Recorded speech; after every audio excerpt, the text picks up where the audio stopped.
भगवद गीता के अध्याय 2 श्लोक संख्या 20 में श्री कृष्ण कहते हैं, न जायते म्रियते वा कदाचिन नाय भूत्वा भविता वा न भूय।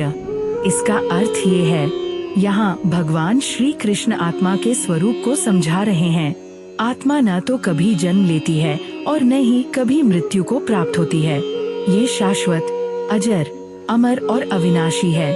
शरीर समय के साथ उत्पन्न होता है, बढ़ता है और एक दिन नष्ट भी हो जाता है, परंतु आत्मा पर इन परिवर्तनों का कोई प्रभाव नहीं पड़ता। जन्म और मृत्यु केवल शरीर की अवस्थाएं हैं, आत्मा की नहीं। जैसे वस्त्र पुराने हो जाने पर मनुष्य नए वस्त्र धारण कर लेता है, उसी प्रकार आत्मा पुराने शरीर को त्याग कर नया शरीर धारण करती है। आत्मा का कभी भी अभाव नहीं हो सकता, क्योंकि वह अनादि, जिसका कोई आदि नहीं, और अनंत, जिसका कोई अंत नहीं।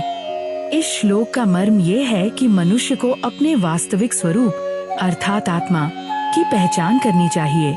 यदि हम स्वयं को केवल शरीर मानते हैं तो जन्म, मृत्यु, सुख और दुख से विचलित होते हैं। परंतु जब हम यह समझ जाते हैं कि आत्मा नित्य और अविनाशी है, तब भय, शोक और मोह दूर हो जाते हैं। भगवान का यह उपदेश जीवन में धैर्य और स्थिरता प्रदान करता है। यह हमें सिखाता है कि शरीर के परिवर्तन से व्याकुल न हो, क्योंकि हमारे भीतर स्थित आत्मा किसी भी परिस्थिति से परे सदा शुद्ध और शाश्वत रहती है।